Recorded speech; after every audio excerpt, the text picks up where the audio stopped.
Assalamualaikum warahmatullahi wabarakatuh. Perkenalkan, nama saya Alika Zahwa dengan NIM PO7132612310004 kelas D3 1A. Nah, pada kesempatan kali ini saya akan menampilkan video kepada teman-teman mengenai penyuluhan anti korupsi. Apa sih itu korupsi? Menurut Kamus Besar Bahasa Indonesia atau KBBI, korupsi adalah penyelewengan atau penyalahgunaan uang negara atau perusahaan maupun organisasi untuk keuntungan pribadi atau orang lain. Nah, berdasarkan Undang-Undang Nomor 31 Tahun 1999 Jangtu, ada 30 delik tindak pidana korupsi yang dikategorikan menjadi 7 jenis, yaitu diantaranya kerugian keuangan negara. Jenis perbuatan ini merugikan negara, yaitu dengan mencari keuntungan dengan cara melawan hukum dan merugikan negara dengan menyalahgunakan jabatan untuk mencari keuntungan. Selanjutnya yaitu suap menyuap.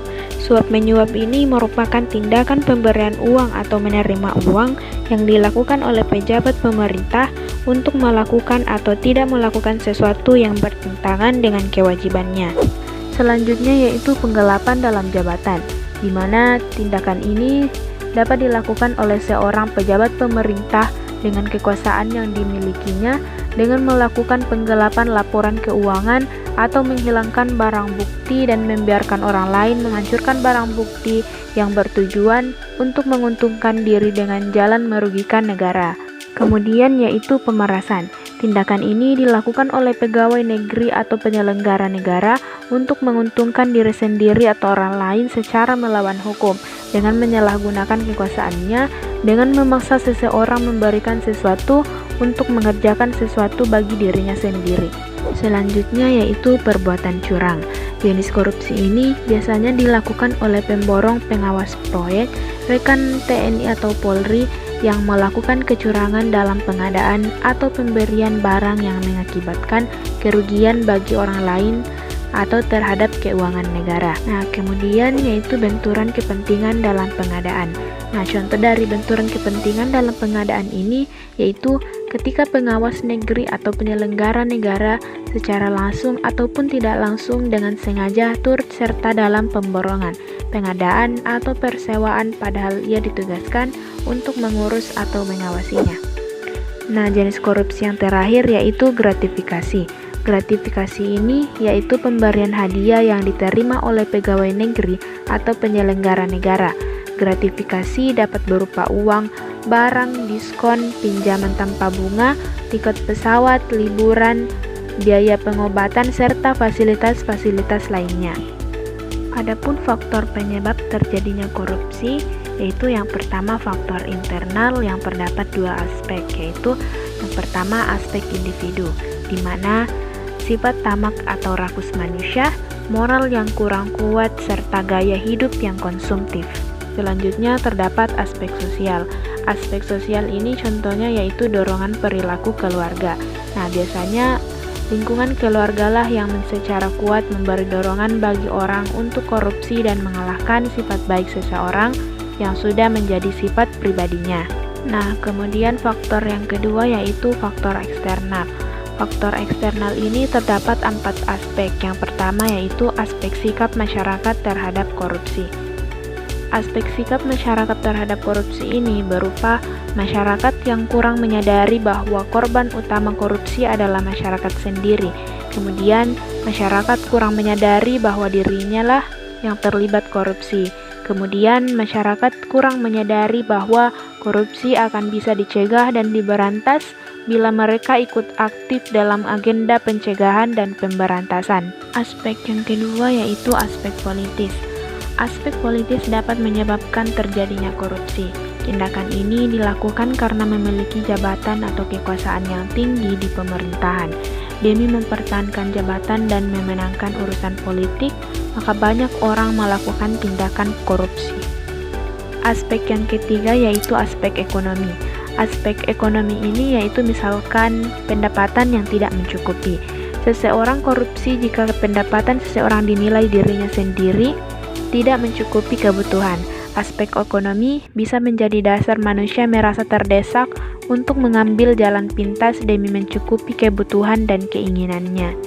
Selanjutnya, aspek yang terakhir dari faktor eksternal terjadinya korupsi, yaitu aspek organisasi, di mana kurangnya adanya sikap keteladanan pimpinan, kemudian tidak adanya kultur organisasi yang benar, kurang memadainya sistem akuntabilitas yang benar, kelemahan sistem pengendalian manajemen, serta lemahnya pengawasan.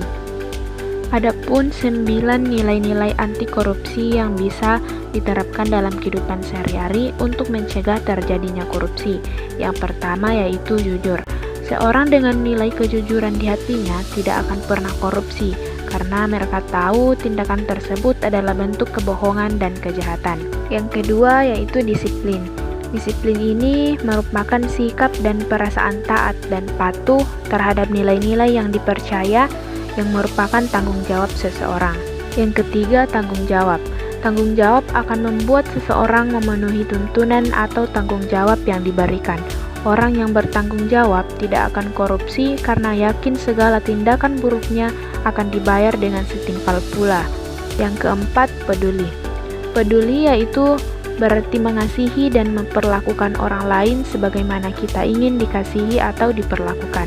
Dengan kepedulian, kita tidak akan membiarkan kejahatan terjadi begitu saja di sekitar kita, termasuk tindakan korupsi. Yang kelima yaitu berani. Berani adalah tidak takut menghadapi bahaya atau kesulitan. Orang yang berani ini memiliki hati yang mantap dan rasa percaya diri yang tinggi. Keberanian ini diperlukan untuk mencegah korupsi dan melaporkan tindak pidana korupsi kepada pihak berwenang. Selanjutnya yang keenam yaitu adil. Seseorang yang adil ini selalu bersikap imparsial, tidak memihak kecuali kepada kebenaran. Sehingga penilaian kesaksian dan keputusan hukum hendaknya berdasar pada kebenaran walaupun kepada diri sendiri. Sikap ini pada akhirnya akan mencegah konflik kepentingan yang menjadi salah satu cikal bakal dari korupsi. Yang ketujuh yaitu mandiri. Mandiri ini contohnya tidak bergantung pada orang lain. Pribadi yang mandiri akan berani menetapkan gambaran hidup yang diinginkannya. Yang kedelapan yaitu sederhana.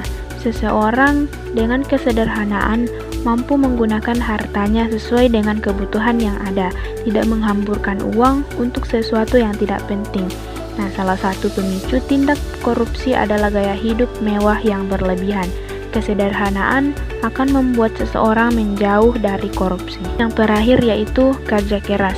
Kerja keras dapat diartikan sebagai sikap bersungguh-sungguh dalam mengerjakan sesuatu tanpa mengenal lelah atau berhenti sebelum target kerja tercapai, dan selalu mengutamakan dan memperhatikan kepuasan hasil pada setiap kegiatan yang dilakukan. Seorang pekerja keras dapat memanfaatkan waktu optimal sehingga kadang-kadang tidak mengenal waktu, jarak, dan kesulitan yang dihadapinya. Nah, itulah tadi video terkait penyuluhan anti korupsi. Semoga bermanfaat bagi teman-teman. Terima kasih. Assalamualaikum warahmatullahi wabarakatuh.